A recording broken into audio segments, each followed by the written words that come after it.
So a lot of things have happened in the time since my last major video.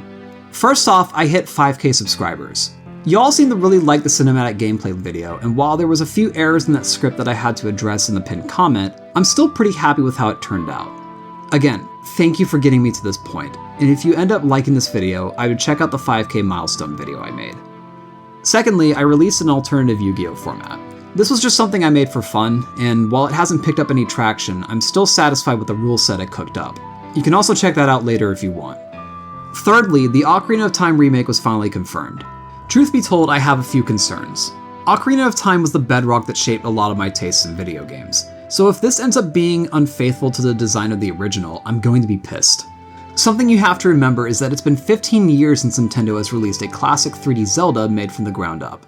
For reasons I'm going to get into in my Zelda essay, the success of a Zelda dungeon typically hinges on how involved AG Aonuma is in the design process. Unless the people working on this game are on the same caliber as Aonuma, I'm worried that the dungeons won't be anywhere near as good as the original. I also have quite a few concerns about the overworld. I really don't want this to be a Breath of the Wild clone. Fourthly, is fourthly a word? I don't know. Fourthly, the Iceberg video has been put on hold until I'm done with the Zelda essay. This project requires a lot of my attention, and the Iceberg video was also proving to be a massive endeavor. I just can't work on them both at the same time, especially if I want to get out smaller videos like this in the meantime. Finally, the Zelda essay I'm working on is probably going to be 2 hours long. I'm on page 29 of my script as of writing, and I've only completed about 45% of my checklist. For context, I'm at the part of my script where I demonstrate how third-party developers implemented the classic 3D Zelda formula in their own games. Now, the reason why this script is taking so long to write is because I have to sit down and play through a lot of games. Like I said in my previous video, there was a gap during the Wii and Wii U era where I sort of just fell out of Zelda, so there's a lot of these games that I just haven't ever touched before. My sister was a much bigger Zelda fan at the time, so while I was familiar with games like Okami and Darksiders, they just never really grabbed my attention back then. I only really sunk deep into Zelda again after I went and bought an N64, especially after working on my Ben Drowned essay. Majora's Mask was the spark that reignited my obsession with this franchise, and ever since then I've been wondering why there's so few games trying to follow in its footsteps. That being said, I've really enjoyed the classic Zelda-likes that I've gotten my hands on during this project.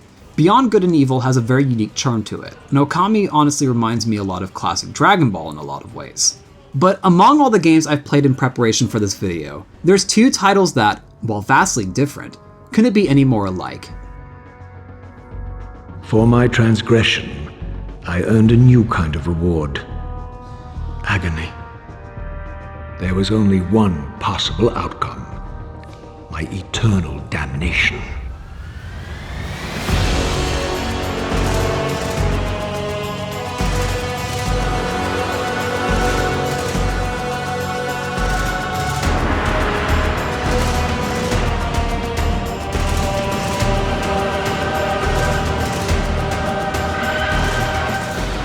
If you told me that the developers behind the Legacy of Kain Soul Reaver were responsible for Star Fox Adventures, you could have fooled me. Hell, I thought Crystal Dynamics made Croc before I went and double-checked.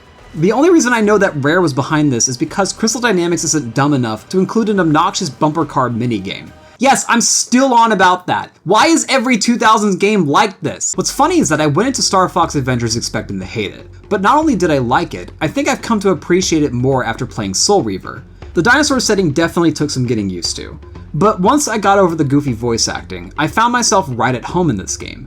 As for Soul Reaver, I'm going to have a lot more to say about it in my actual essay, but what I will say now is that the presentation is right up there with Metal Gear Solid. The voice acting and storytelling is utterly fantastic. It's like I'm playing a video game adaptation of HBO's Spawn. But yeah, it's uncanny just how similar these games are. They both went for a more linear overworld, they both have ability wheels that you cycle through, neither of them really skimped on the Zelda-style dungeons or boss fights, they both have full voice acting and incredibly ambitious world building. The puzzle solving in both of these games is pretty creative, and on top of all that, both games are insane graphical showcases for their respective consoles. However, what immediately caught my eye about these two games was the level design. The hub-and-spoke layout of the overworld was an element of classic 3D Zelda that I never consciously thought about until I started playing these games. Despite how narrow these maps are, they still feel congruent with the world design of Ocarina and Majora, and I couldn't pin down why that was until I started digging through old fan forums. What I discovered during my research is that the item-gated progression is a crucial part of the overworld design of a classic 3D Zelda. It's why the open world in Breath of the Wild rubs me the wrong way. That style of level design is just antithetical to classic Zelda. That being said, I do want to note that the open-air formula is consistent with the Zelda team's goals for the franchise. The intent of 3D Zelda was always to create these large, realized overworlds for the player to get lost in. The Zelda team has tried to create an open world game ever since The Wind Waker, but they weren't really able to pull it off until Breath of the Wild. So as I go about structuring my definition for the classic 3D Zelda formula, I'm going to have to keep all of that in mind. Otherwise, I'm just going to piss a lot of people off. I mean, I'm gonna piss a lot of people off regardless, but you get the point. Anyways, while I was reflecting on open world and hub and spoke levels, it got me thinking about other types of levels in games. I considered making a shorter video on interconnected levels since Dark Souls is pretty popular on YouTube, but given that I have a soft spot for 3D collectathon games, my mind immediately gravitated towards a different type of level.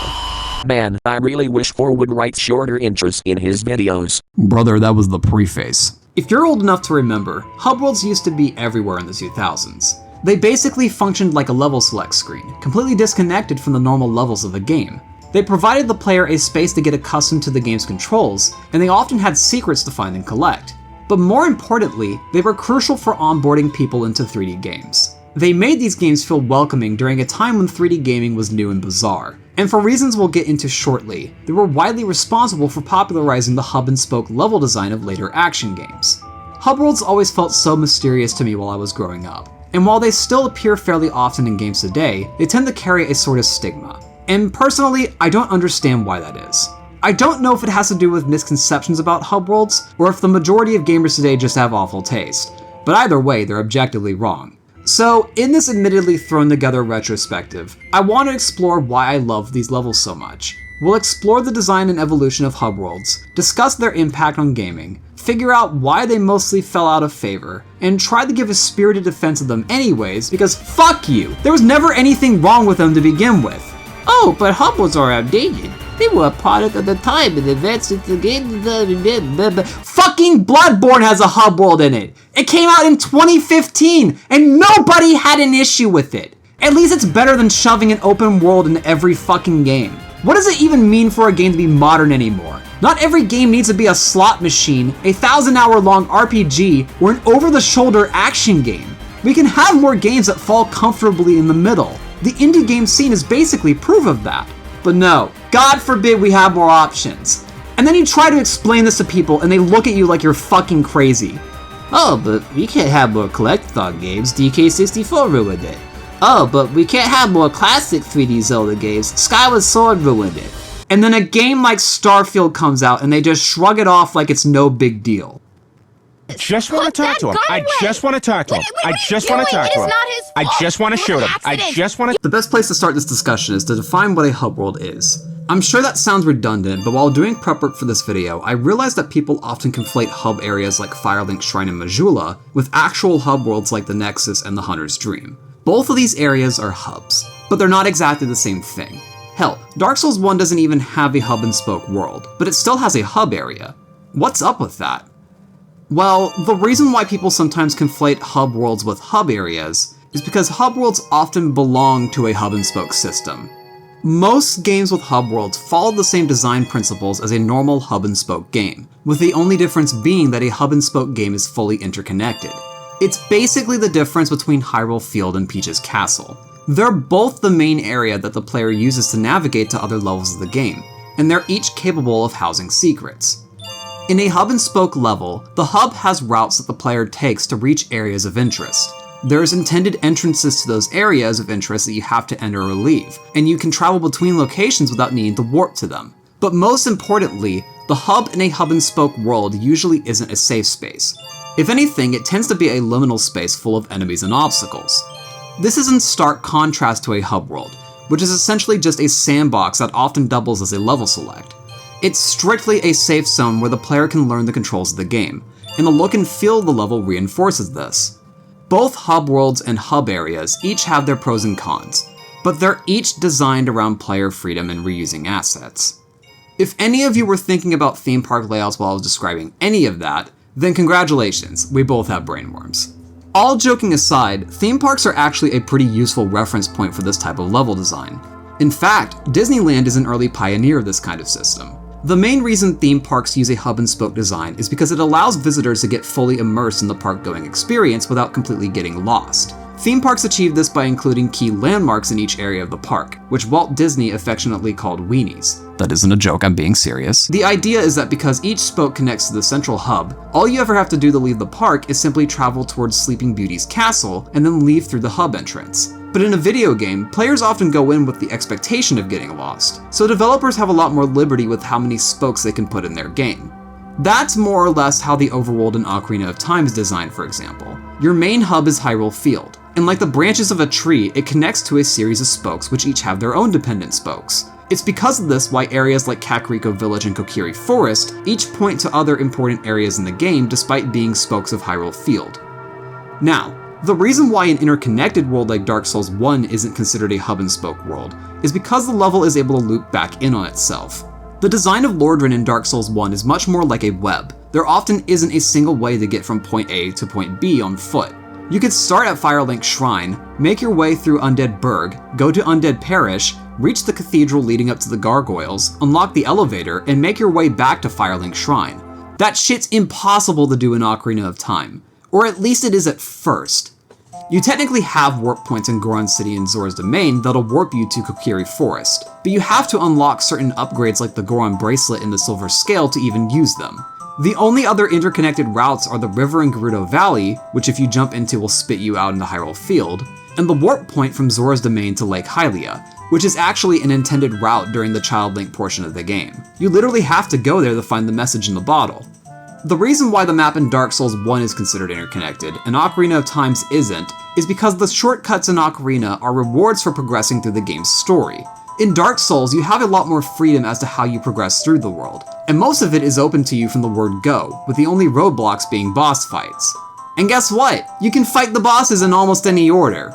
So then you may be wondering, why would you choose a hub-and-spoke world over an interconnected world? Well, the main benefit of a hub-and-spoke system is that it can provide a very clean framework for player progression. The developer has far more control over how a player will progress through the world, and as a result, it allows them to tell a far more curated story without breaking immersion. And while a completely linear world can also achieve the same thing, it can be less believable if the developers aren't very careful. Are you fucking— However, a disadvantage of both these level design approaches, at least during the PlayStation 1 era, was that it was very resource intensive. Something you have to remember is that a lot of games during the late 90s and 2000s couldn't really pull off an interconnected world, let alone an open world, without cutting back on gameplay features or graphical fidelity. I mean, just look at the graphics from Spider-Man 2 or any of the GTA games from this period. The characters look like fucking potatoes. The point I'm trying to reach is that games with hub-and-spoke levels during this period of gaming often had to compromise on their vision or employ a ton of clever workarounds in order to even pull it off. So for developers that didn't have the time or energy to figure that out, they basically said fuck it and separated the hub from the other levels, which is how we ended up with the hub world. If a hub-and-spoke level is like a tree, then the traditional hub world is basically a wagon wheel. It has a single hub that all the different spokes have to point to, and while it's a more simple framework, it does place a lot of limits on what you can add to your game. For example, while doing research for my Zelda essay, I learned that there originally wasn't going to be an overworld in Ocarina of Time. Early builds of the game initially took place inside of Ganon's castle, and it wasn't until Miyamoto pushed the team to add a horse to the game that the team was forced to create Hyrule Field. It's crazy to think that Ocarina could have had its own sort of Peach's castle had Miyamoto not pushed for a rideable horse, but it almost happened.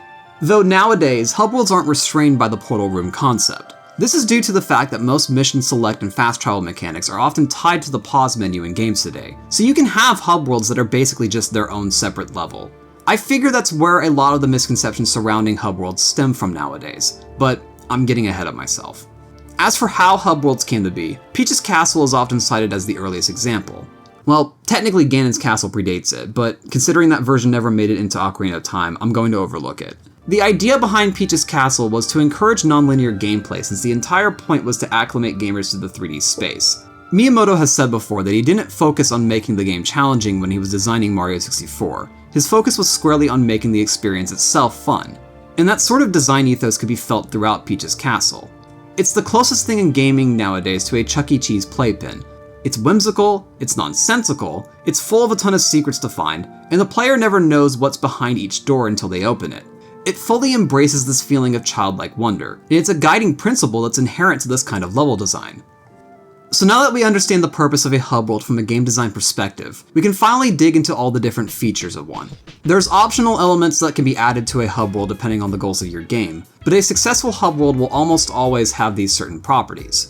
For starters, a good hub world is an enclosed space. Sometimes this is achieved by using natural barriers, invisible walls, or even just literal walls, but the goal is to keep your player confined to an area.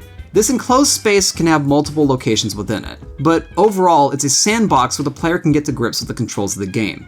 The intro to Banjo-Kazooie is an excellent example of this. The bulk of the game's hub world is found within Grunty's lair, but you start the game outside the lair in Banjo's house. Once you leave and speak to Monty Mole, the player is then given the entirety of Spiral Mountain to learn all the game's controls before entering Grunty's lair. Funny enough, Dark Souls 3 is another great example of a tutorialized hub world. Its version of the Firelink Shrine is completely detached from the rest of the game, and to even reach it, you have to defeat the first boss of the game, Udex Gundyr. After that, you'll spend the rest of the game warping between Firelink Shrine and the rest of Lothric as you play the game and upgrade your character. Granted, not every game incorporates their tutorial level into the hub world. Mario Sunshine, for example, has its own dedicated tutorial separate from the rest of the game, and once you're thrown into Delfina Plaza, you're basically expected to just roll with the punches. Hell, the previous game didn't even have a tutorial level. In Mario 64, you start on the lawn of Peach's castle with zero handholding, and if you ignore the signs posted throughout the game, you're basically left to figure out the controls entirely on your own. There are some mandatory dialogue boxes that sometimes appear whenever you first enter a painting, but usually they just provide background information on the level itself. Regardless of whether your game has a proper tutorial or not, the hub world should always be a safe space for new players. Secondly, there has to be some kind of mechanism to enter and exit your hub world. Typically in a traditional hub world, you'll usually find nodes that take you to an individual world in the game. Examples of these would be the paintings from Mario 64 or the level entrances from Banjo and Kazooie. However, there are modern examples like Peripateia that employ a traditional level select screen. Whether or not your hub world has multiple level entrances usually depends on the genre of your game. The reason why a single level select works in Peripateia is because the game is designed around a list of missions that are all played in a linear campaign. You often have numerous ways to complete the missions in the game, but they always take you back to your hub world before you enter the next mission. This is in stark contrast to something like a collectathon game, which contains multiple worlds that can be completed in any order. There can be some restrictions on the mission order in each world, such as Mario Sunshine or Hat in Time, but often collectathon games will usually go the Banjo and Kazooie route and let you collect the MacGuffins in any order you want.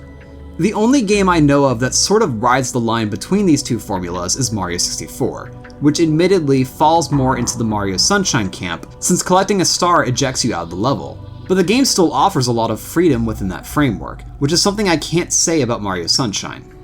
And as I mentioned previously, sometimes the level select mechanism isn't even tied to the hub world itself. Metal Gear Solid 5 has a fully explorable mother base that you can build and customize throughout the game, and it basically checks all the boxes of being a hub world aside from having a level select feature in the base itself. Rather, the game handles level selects through the player's iDroid device, which calls down a helicopter to take them to one of the game's two massive sandbox levels. That being said, Mother Base isn't exactly a mandatory hub world. You don't have to return to it to move between Afghanistan and Africa, but it is a plot-relevant level that the player often returns to when progressing through the story. Among all the bullet points in this section, these first two are the bare requirements that a level must meet to be considered a hub world. But while you can easily stop there, these next three elements are what really define a hub world's identity. Thirdly, a hub world often offers rewards for progression. The way I see it, if you can't justify your hub world or it actively hinders your game, it would probably be better off if it didn't have one. Sonic 06 is a perfect example of an unnecessary hub world. It bloats the length of the game, it doesn't offer anything interesting to make up for it, and considering you have to play through the game 3 times in order to unlock the final fight with Solaris, it just gets tiring to play through after a certain point. On top of that, there's nothing to do in this hub world. The NPCs aren't fun to talk to, the game's method for unlocking upgrades is incredibly lame, and the setting itself is bland for a Sonic game. Now, I don't want you to misconstrue what I'm saying. I don't think every hub world should just be a carbon copy of Peach's castle. The reason that all the secret levels and collectibles work in Peach's Castle is because the game as a whole almost feels like a dream in terms of its design and art direction. It fully embraces the constraints of the Nintendo 64 and the uncertainty of 3D gaming during that period, and I wouldn't be shocked if games like LSD Dream Emulator took inspiration from it. Point being, the rest of your game has to inform the design of your hub world. You shouldn't just blindly copy another game. And to show you what I mean, we'll use Demon's Souls as an example. Part of why the Nexus is such an interesting hub world is because it doesn't seem that remarkable at first glance.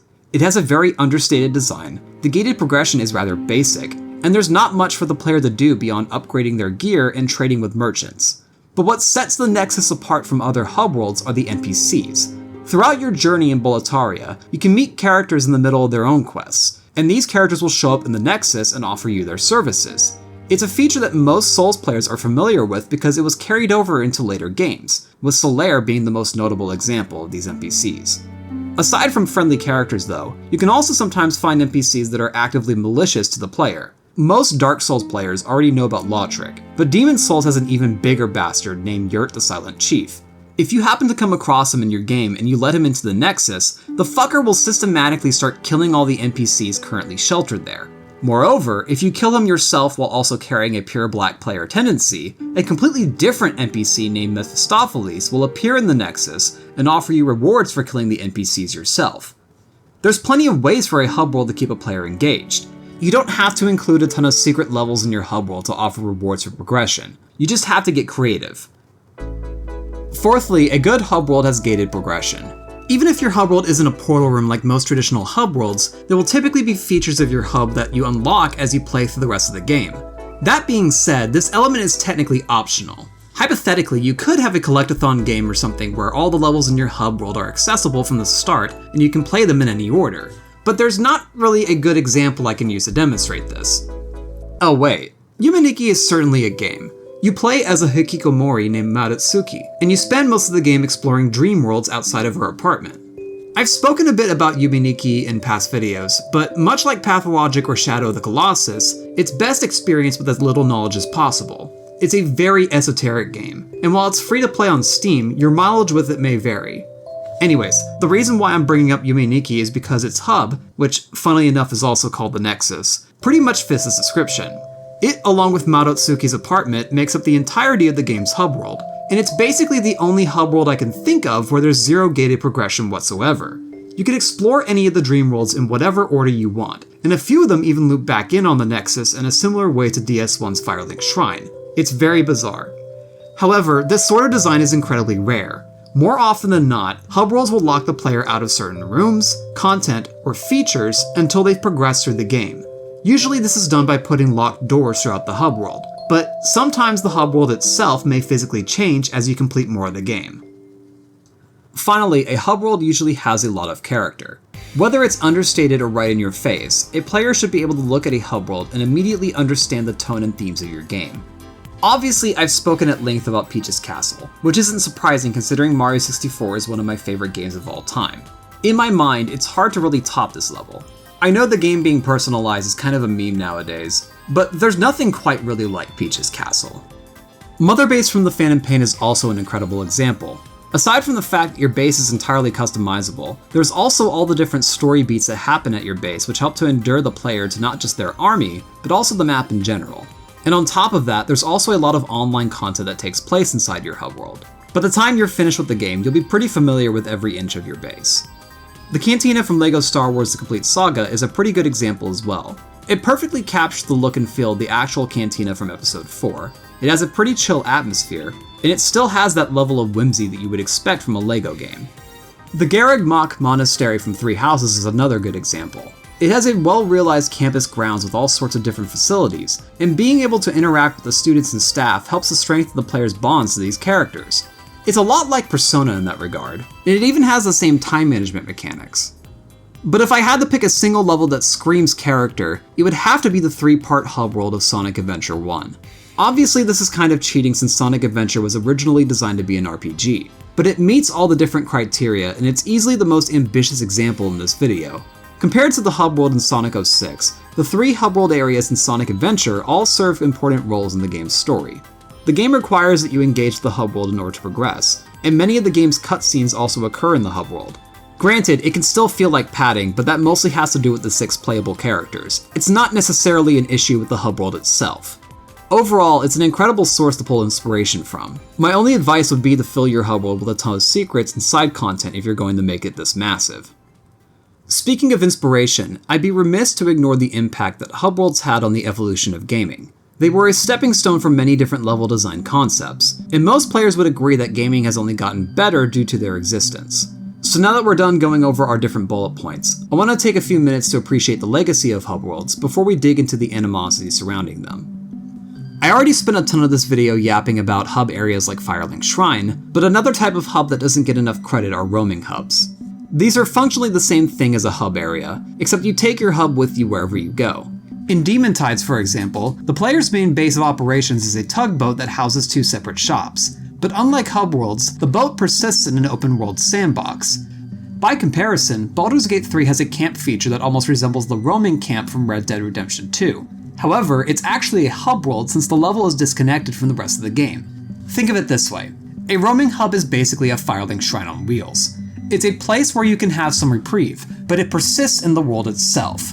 That being said, there are some examples like the Gauntlet Runner from Metaphor ReFantasio that sort of blur the line between these two definitions. That example could really go either way, to be honest. Aside from roaming hubs, another level type that takes inspiration from hub worlds are social hubs, with the immediate example for me being open maps like the ones from Destiny and Splatoon. They each offer the player a space where they can relax and familiarize themselves with the controls of the game, and they often serve the dual purpose of being a marketplace and a hangout area. Granted, social hubs are kind of broad in their definition. You could easily lump lobby maps from Gary's Mod and VR chat into this category as well if you really wanted to. I also think some social hubs can themselves be considered hub worlds, but it really depends on the level layout and contents. And that right there is ultimately what I want people to take away from this video. Something you have to understand is that these labels often have a lot of overlap. A hub world isn't meant to be this single, immutable, concrete term that perfectly defines a level. It's one of multiple terms that can be used simultaneously. It's why I didn't just restrict my definition earlier to levels like Peach's Castle or Grunty's Lair. Like, you wouldn't call the portal room in Crash 2 a hub world. It has a completely different atmosphere. You're not meant to linger there at all. But if you do think it's a hub world, you should be able to articulate why that is and be able to defend that claim under some level of scrutiny. The point I'm trying to reach is that there's more to a hub world beyond the sum of its parts. You also have to take into account the intent behind that level, as well as how the level itself makes most players feel. If a level meets most or all of the 5 bullet points that I mentioned earlier, and enough players overwhelmingly believe it's a hub world, even if the creator of that level disagrees, then it's probably a hub world if those players can articulate why that is. Anyways, another level type that shares parallels with hub worlds are evolving hubs. These are levels that radically change as the player progresses through the game, and they often serve as a main base of operations. I already mentioned Mother Base previously, but there are examples of evolving hubs that don't fall under the hub world label, such as the Villa Auditore in Assassin's Creed 2. What disqualifies this level from being a hub world is the hub and spoke layout of Ascred 2's overworld. There's exits that you can leave through on horseback, and doing so will take you into the outskirts of those zones. So despite checking all the same boxes as Mother Base, none of that matters since it's diegetically connected to the rest of the game world. What's really funny though is that there are examples of evolving hubs that eventually become hub worlds as the game progresses. Case in point, Sanctuary from Borderlands 2 is a hub that the player returns to constantly throughout the course of the game.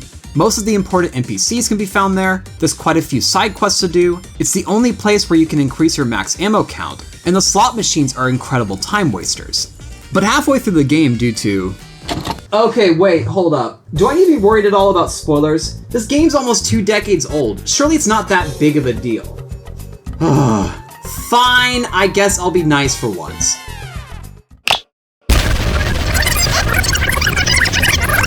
But halfway through the game due to... reasons, the level ends up becoming disconnected from the rest of the overworld, with the only means of reaching it for the rest of the game being the fast travel mechanic. Now don't get it twisted, I fucking hate the McDonald's fryer grease scum that Gearbox calls their CEO, but the developers behind Borderlands 2 really popped off when designing this level. It's one of many reasons why this game is remembered so fondly. Somewhat adjacent to evolving hubs are town sim levels like the ones in Animal Crossing. These levels are notable because they tried to emulate the same sort of comforting vibe that you would usually expect from most hub worlds. There are games where the town sim mechanics take place inside of a hub world, with an immediate example being Dark Cloud on the PlayStation 2, but it's a very rare combination. Usually when games have a heavy emphasis on town building, it's the focus of the entire game. And oddly enough, the last type of level that draws inspiration from hub worlds are VR rooms. Games like lmao VR basically allow you to play your games on a CRT television in a vibrant bedroom. It's incredibly immersive, and it serves as a low-budget alternative for people who can't afford to buy retro hardware. While these VR games have nothing to do with hub worlds, they do still try to offer that feeling of comfort and safety that hub worlds are often known for. And that's basically it as far as the design, history, and impact of these levels are concerned. But none of that really gets to the heart of why I personally enjoy hub worlds. In hindsight, I probably should have front-loaded this part, but I forgot to include it in the initial draft. Well, the reason why I like them is kind of complicated. Obviously there's a bit of nostalgia at play here, but if I had to boil it down to a single answer, it's because games with hub worlds are usually easy to pick up and put down. I haven't really mentioned this before in my videos because I don't like to share my personal life, but unlike most of the fuckers on this website, I have a job outside of YouTube. I bust my ass 8 hours a day for 40 hours each week, the details of which I'm not comfortable sharing online. And on most days, I spend my entire lunch break working on these scripts. I sacrifice more of my life pursuing YouTube than most channels on this godforsaken website. And unlike these untalented fuckers, I fully write and edit my own videos. But when I come home, most of my free time is spent either hanging out with friends, recuperating, working on videos, or paying bills. So it's rare that I have the time to just sit down and play games purely for my own enjoyment. And because of this, a lot of time often passes between play sessions. Just to give you guys an example, I started playing Baldur's Gate 3 around the beginning of 2024. I just now entered Act 3 on my first playthrough a few months ago. Granted, part of that is because I'm playing my first playthrough on co-op with a friend and we often hopscotch between a lot of games. But even if I were playing by myself and I purposely avoided playing any other games in my free time, it would have still taken me a while to get to this point due to my current workflow and awful memory. But for whatever reason, a lot of games with hub worlds tend to have a short story and a ton of replayability. So it often avoids this issue for me due to how these games are structured. Space Marine 2, for example, has a pretty small campaign compared to something like Red Dead Redemption 2. On top of this, it also has a lot of replay value due to the level select, the side missions, and the siege mode. Like, the initial run of the game's campaign may only be a few hours, but once you're through it, you can replay the game however you want. Overall, it's just easier for me to get into these kinds of games compared to something like, I don't know, the Final Fantasy VII Remake. But obviously there's an emotional aspect to it too. Hub worlds just mean a lot to me, and while it's hard for me to put it into words, I'm sure I'm not the only one who feels that way. They allow me to find my bearings after a long day's work, and they bring me back to that feeling of when I was a kid trying to unlock Luigi in Mario 64. And as far as hub areas like Firelink Shrine go, I really enjoy those too. I don't want to come off like I'm shitting on hub areas or the open world maps of games like Fallout or Skyrim. I'm just making a video on hub worlds specifically because I feel like they're misunderstood and underappreciated. And that begs the question, why are so many gamers either indifferent or spiteful towards this sort of level? Considering how instrumental hub worlds were in shaping modern games, it's almost hard to fathom that so many people dislike them. So, before I can rip off the band-aid and explain why the animosity towards hub worlds is fucking stupid, we first need to understand where these people are coming from. I'm sure this won't be a perfect representation, so if you have any complaints, you can go kick rocks, I guess. Something that everyone agrees with is that most hub worlds introduce padding into a game. Traditional hub worlds often forego the use of a fast travel mechanic because it often undermines the purpose of having one. And because of this, it causes some gamers to get pissy. These players would much rather have a level select so that they can immediately jump into the next level because immersion for them isn't as big of a priority. They prefer when a game has snappy pacing, and hub worlds to them get in the way of that. But on the opposite end, you also have gamers who want to get completely lost in the game worlds they play in. These players prefer the massive sandboxes of games like Skyrim or Fallout, these huge maps that you can sink thousands of hours into in a single playthrough. And hub worlds rub up against that because they're incredibly limited in their scope. Compared to an open world, or even just an interconnected world, a hub world is often ridiculously small. These players can accept hub worlds like Sanctuary since the rest of the game surrounding it is enormous, but something like Peach's Castle just doesn't jive with them. They would much rather play a game like Mario Odyssey with all of its enormous levels. So, because a huge majority of the gaming community often falls in one of these two extremes, it's created the sentiment that hub worlds are nothing but a waste of time and resources. And as a result, many games have moved towards these two extremes in an effort to feel modern, for the lack of a better word. An example of this would be something like the lobbies in Space Marine 2. During the campaign, you're expected to walk through the battle barge on foot in order to get immersed in the game's story, but once the campaign is over, you're basically free to fast travel to any point on the ship. And I'm not saying this is a bad design. In fact, I think that Saber Interactive handled their hub world rather well. My point is that because of the stigma that the game's target audience has towards hub worlds, it put Saber in a position where they had to disguise that the battle barge was even a hub world to begin with. And that kind of pisses me off because there could have been so much more to do in the battle barge beyond character customization. You need only look at Deep Rock Galactic to see what I'm talking about. The battle barge could have been a really inviting place. Granted, this is Warhammer 40k we're talking about. I understand it's a grimdark universe, but you still could have had some recreational activities on the ship without it ruining the game's tone. Imagine if the game had a library where a new player that knows nothing about 40k could read a ton of lore books. Not only would it help familiarize them with the setting, but it would get those players interested in picking up the physical lore books if they want a more detailed account of those stories. But what we got instead was a very streamlined data vault room where you can view in-game models that have a very brief summary tied to them. It's just disappointing. Like, you could have still had the fast travel without gutting all the additional content that could have been in the ship. That being said, this is easily the most valid reason to dislike hub worlds. Obviously, gamers have different tastes, and I don't expect everyone to conform to one type of level design. On top of that, the games industry doesn't even do a good job satisfying both of these groups. Because of shareholders and ever-ballooning budgets, it's created this dilemma where every AAA single-player game has to be an open-world sandbox, a 1,000-hour-long RPG, or a highly cinematic, over-the-shoulder action game. And the worst part is that it wasn't always like this. We used to have a ton of franchises like Ninja Gaiden and Devil May Cry that would pump out linear action games at a somewhat frequent pace, but the development time of these franchises have all drastically increased in the last 10 to 15 years. As a result, fans of these series often have to sit through massive droughts before they can get their hands on the next game. And unlike the 2000s and early 2010s, we don't have the luxury of handheld games to tide us over because it's been replaced by the mobile game market. It's because of this why I've personally moved towards indie games in recent years to fill that gap. They're the only ones churning out these kinds of games anymore.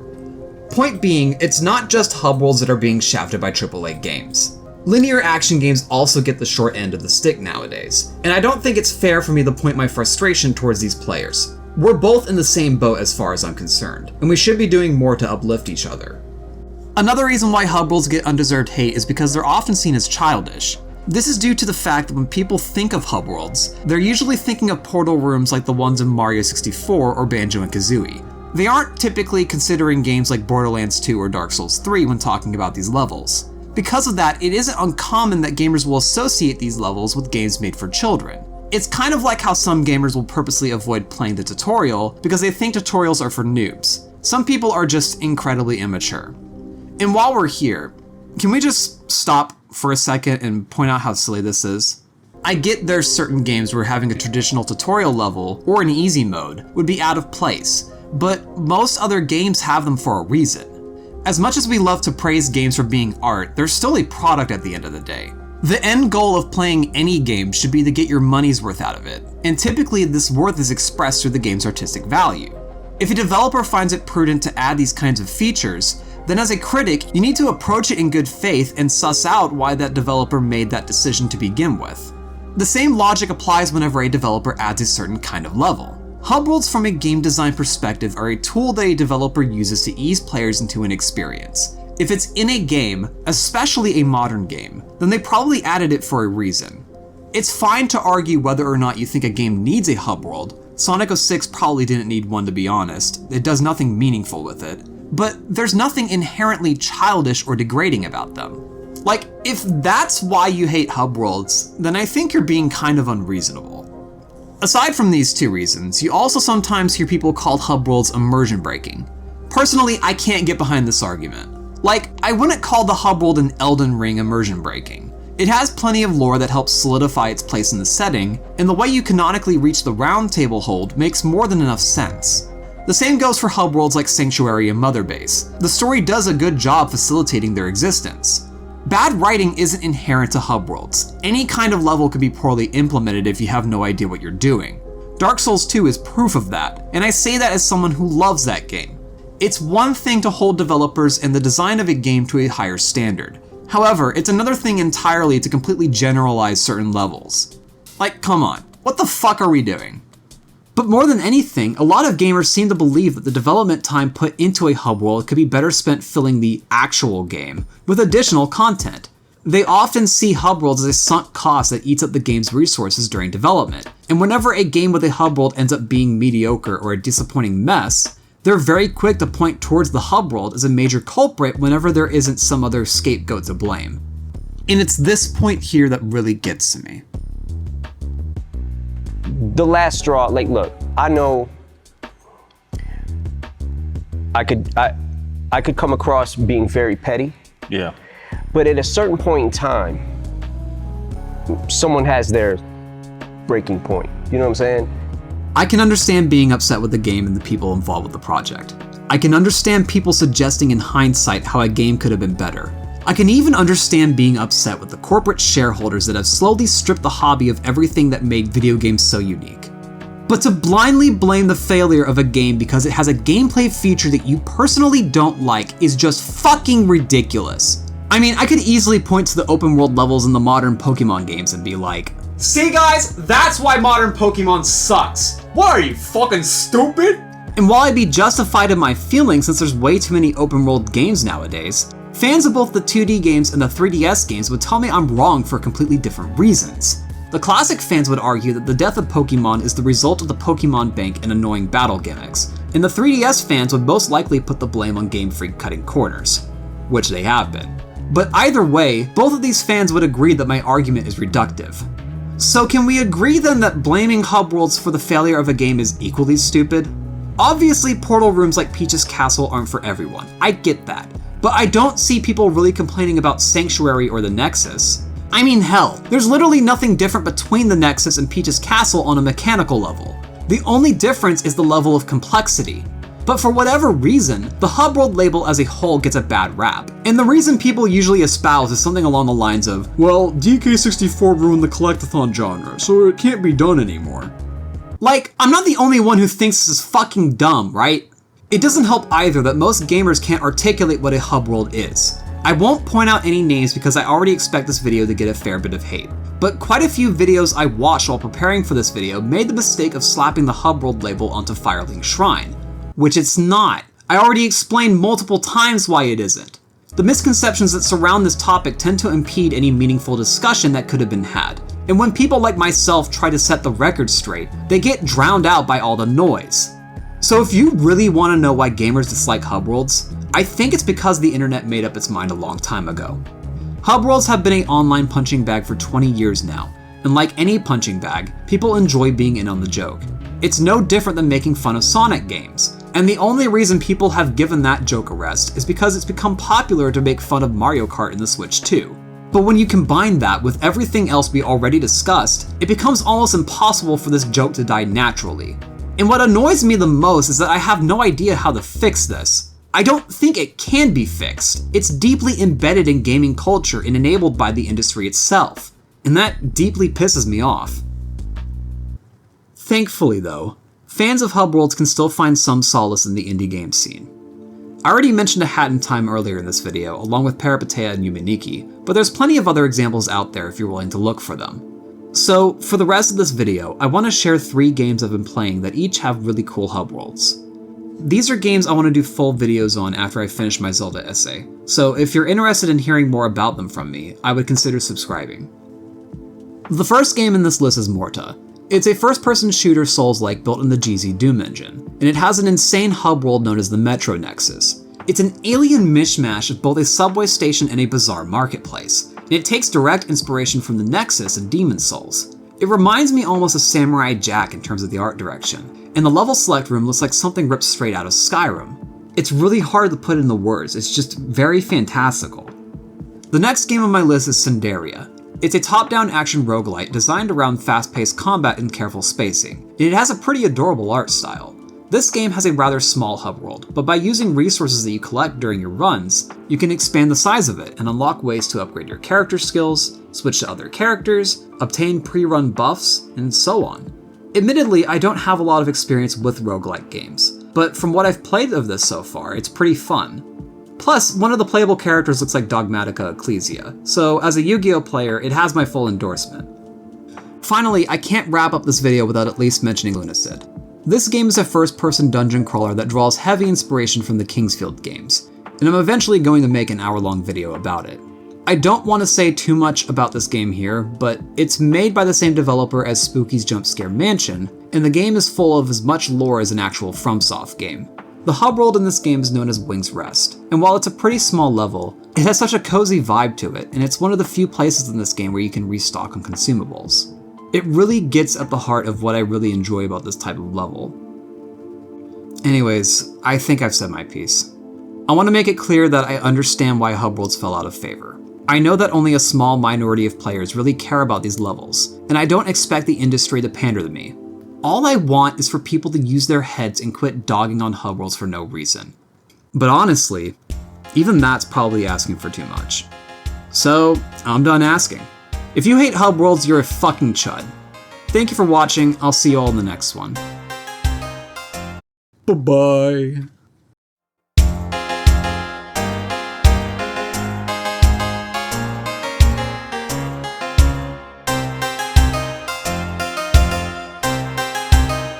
This girl when I was 3 years old, and what I love most, she had so much soul. She said, excuse me little homie, I know you don't know me, but my name is Wendy and I like to blow trees, and from that point I never blow her off. Niggas come from out of town, I like to show her off. They like to act tough, she like to tone them off and make them straighten up their hat, cause she know they soft. And when I grew up, she showed me how to go downtown, and at nighttime my face lit up so astounding. I told her in my heart is where she always be. She never mess with entertainers cause they always leave. She said it felt like they walked and drove on me. Knew I was gang affiliated, got on TV and told on me. I guess that's why last winter she got so cold on me. She said, yeah, keep making that platinum and gold for me. Do you think about me now and then? Do you think about me now and then? Cause I'm coming home again. Do you think about me now and then? Do you think about me now and then? Oh, now I'm coming home again. Maybe we could start again.